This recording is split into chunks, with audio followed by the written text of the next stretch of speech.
If you must blink, do it now.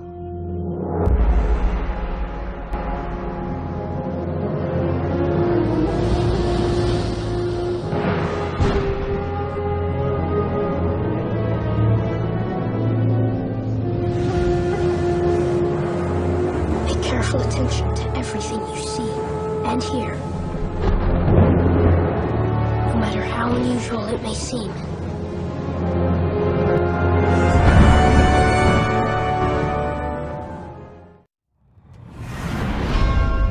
It's here. That's bad. That's really bad. We have to destroy this thing.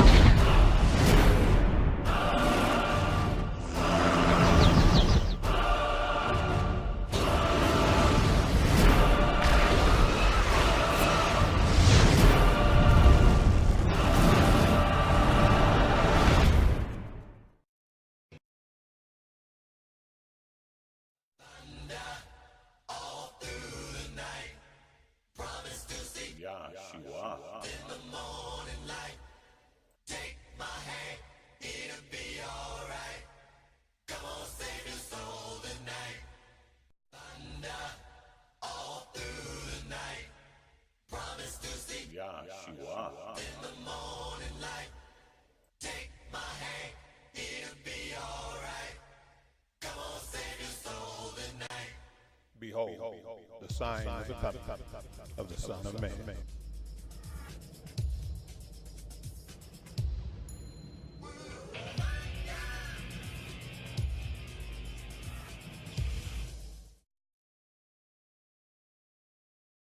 We're talking about things that aren't normal.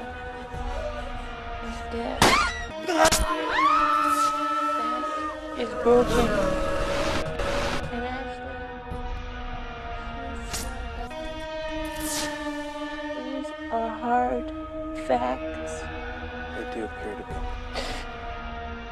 One thing is for certain. It's pretty clear. You can see what I see. So we're left with only one of two possible answers. Either Tal has set this all up, and it's some kind of elaborate hoax. Or it's not a fake. It's real. So what if this is real?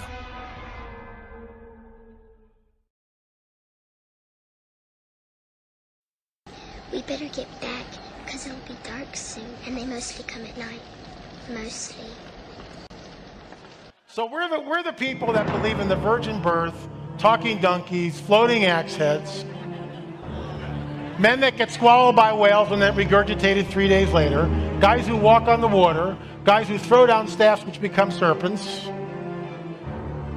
Do we realize how completely crazy that is? We're the people who sit in these buildings week after week and we listen to this stuff. And then when we go outside the buildings, there's like a huge disconnect switch.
My mommy always said there were no monsters, no real ones, but there are. Yes, there are, aren't there?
demonstrably, the white race took the world over.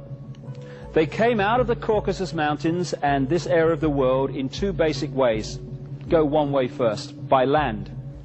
They came out of the Caucasus Mountains, and incidentally, what do Americans call white people? Caucasian. Why do they call them after some mountains in the Near East? Because that's where the white race came from.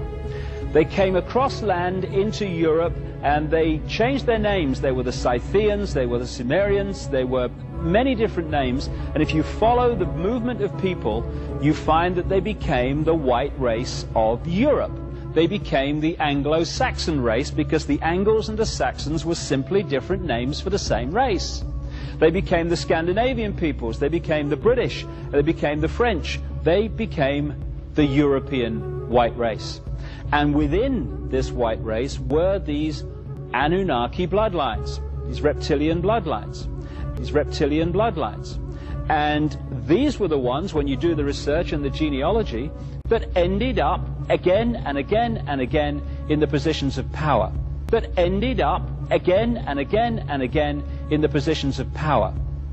Anunnaki bloodlines, these reptilian bloodlines.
this is a big-time important thing in relation to the world that we live in today and what controls it, who controls it.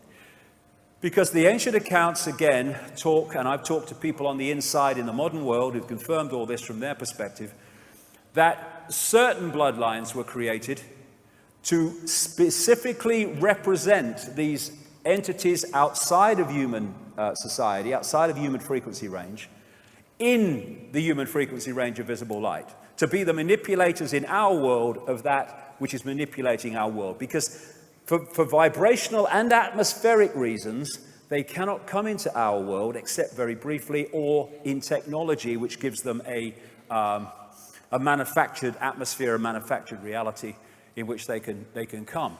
In other words, they need representatives that are operating within visible light to manipulate our world. That's what these bloodlines are. And these, in the modern world, are what those bloodlines look like today. They've come through history, and now they're the ones in the positions of power in banking, business, media ownership, politics, corporate, massive corporate giants around the world, in big biotech, big pharma, big food, and all the rest of it. And they are the representatives within visible light of these archontic, I will call them, because they take various forms, entities. Now, here's the journey of these bloodlines. You can pick it up at some point through history. It goes way back. Let's pick it up here. These societies, these more advanced societies, Egypt, Mesopotamia, the Indus Valley, China, etc., they started to appear as the first more advanced societies after the cataclysm. What history does is pick up the cradle of civilization in places like Sumer and what have you. That wasn't the cradle of civilization. These societies were when human society had reached a certain point again after recovering from the great cataclysmic events that destroyed the previous society, much more advanced. In this area of the world, Sumer, which is now, of course, Iraq, became Babylon, why there's so much Babylon symbolism in human society today. Egypt, a lot of the bloodlines came from here, but they were seeded all over the world, and they talked about entities interbreeding with humans and creating royal bloodlines and what have you in various tablets found in Iraq, under Iraq in the last century or so. And these bloodlines moved out into Northern Europe. They became the founders of Rome, and they interbred with other bloodlines in Europe, and they became the European royal families and aristocracy. And eventually, through the great British Empire, the French Empire, great only in size, by the way, in my view, and other European empires, they sent these bloodlines all over the world in the great colonial frenzy of taking the planet over. But what the vast, overwhelming majority of researchers into this conspiracy do not see, or do not want to go there, is the fact that there comes a point where this human network goes up into or out into other dimensions of reality, and the dictating force is not human.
Iraq.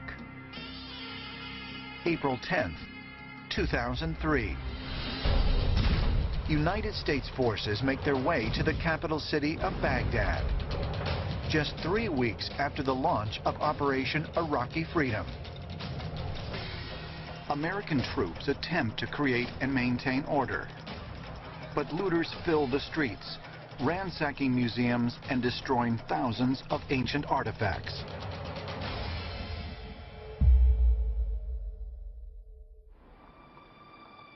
Looters forced their way into the National Museum and stole all kinds of artifacts, including musical instruments and cuneiform tablets that told the history of ancient Sumeria going back 6,000 years or more. The genealogies and histories of the gods were there, and stories of the flood. But now, many of these texts are missing from us.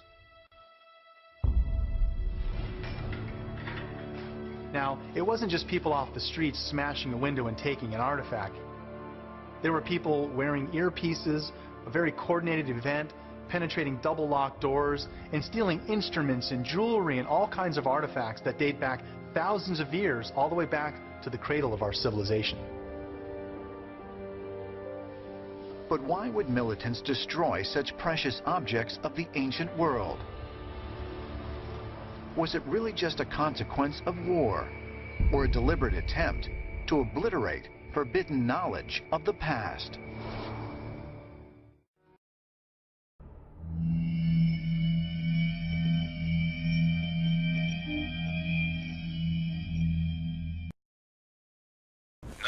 What is your emergency? Ma'am, what's the problem? Ma'am? Mobile units respond to zone spotted. Soldiers on premises, armed and dangerous.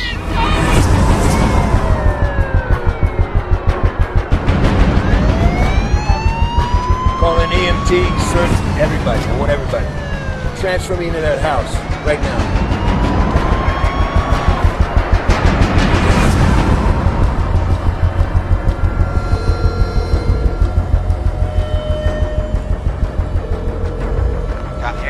Yeah.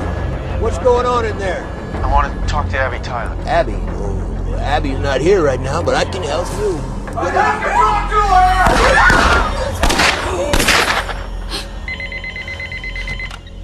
her! I need you down here at Tommy's house. August? He's gone crazy. He's holding his family hostage and he's asking for you. Okay, I'll be right there.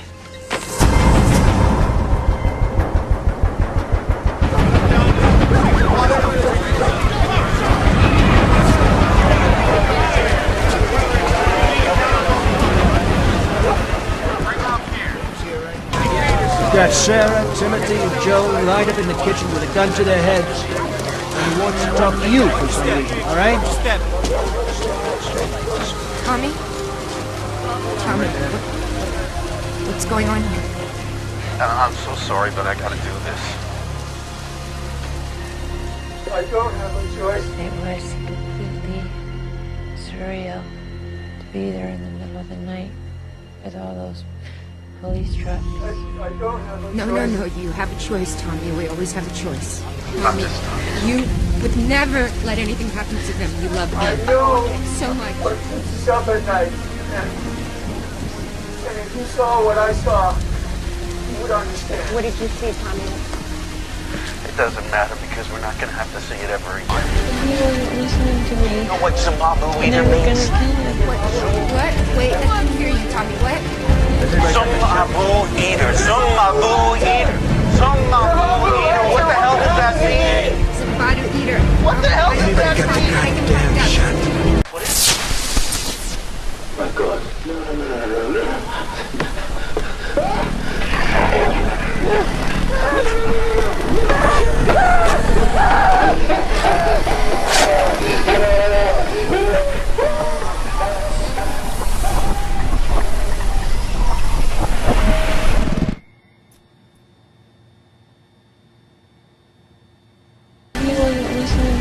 What Zimbabwe eater means? What? Wait, I didn't hear you, Tommy. What? Zimbabwe eater. Zimbabwe eater. Zimbabwe eater. What the hell does that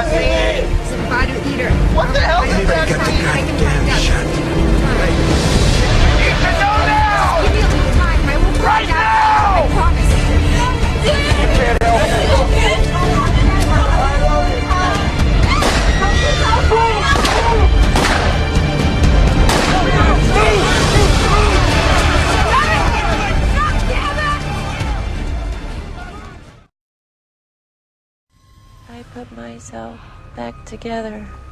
I was determined to figure out what it was, what came into my room, what it was saying, where it took me, and what it did to me. I listened to that tape over and over to figure out anything, something to explain what it was. It wasn't Latin, it wasn't Greek, it wasn't any language that I had heard before. And I felt it was the key to everything that was happening to me, to Will, and everyone else in Nome. And then I found exactly what I was looking for. Hello? Listen, there was a man who called me from this number. He called himself John. There's no John here.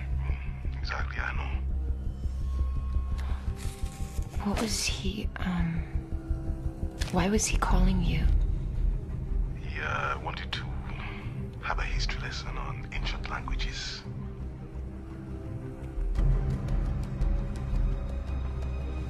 Look, that was my husband that you talked to, and, he's been murdered. Doctor. I'm sorry to hear that. He listened to me. Yeah, He didn't judge me or try to analyze me. He just listened. I need you to hear me out. And then he flew over to Nome. I thought it was Akkadian, but it's not. It's Sumerian. I'm sure of it. This is widely considered by my peers to be the holy grail of dead languages. But we haven't deciphered the entire lexicon.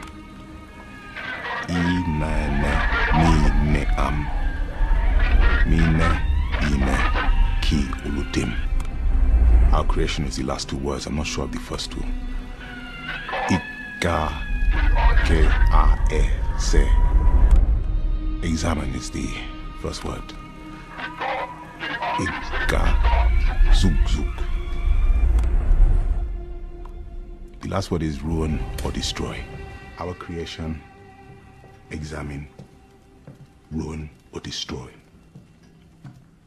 Ruin, destroy who? It's an incomplete translation. We can't be sure of exactly what's being said. But whatever it is, it sounds aggressive. I'm sorry, but none of this is making any sense. It's a verbalized recording of the Sumerian language. Now we're talking about the oldest language in human history, for whatever reason, recorded in your room. What was happening? What was being done to me? What is unsettling is that, whatever it is, the vocals, they don't sound, ordinary. Human. Whoa, stop. Okay, let's not fuel any more of these fires. Yeah, I'm not jumping to any conclusions, but, her voice sounded fine. The tape could have been recorded over, for one, and part of the old tape could still be heard. No, I don't recycle tapes. Maybe this time you did. And that still does not explain why that voice is speaking a language that predates Egyptian hieroglyphics. Now, I've studied the Sumerian civilization for most of my career, and what I have found is intriguing.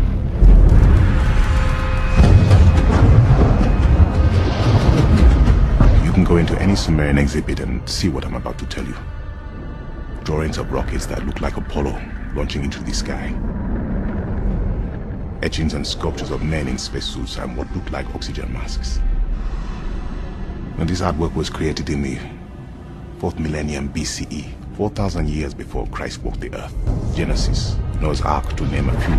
Both of these stories existed in Sumer 6,000 years before the Bible was written. Genesis came from the Sumerian epic of creation. Noah's Ark came from the Sumerian deluge. The alien god legend has its basis, its origins in Sumerian history. You can find everything I've described in the museum right now. You know, it is one thing to entertain wild theories, but quite another to invest in them. Yes, and you're entitled to that reaction. But as I said from the beginning, I draw no conclusions. I'm dealing in facts. Now, this is drawn from thousands of years of data research and collection. How this is put together is open to debate. Do you honestly believe you were forcibly removed from your bedroom by members of an alien race?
There is a tribe of people interbreeding which do not relate to any Earth race.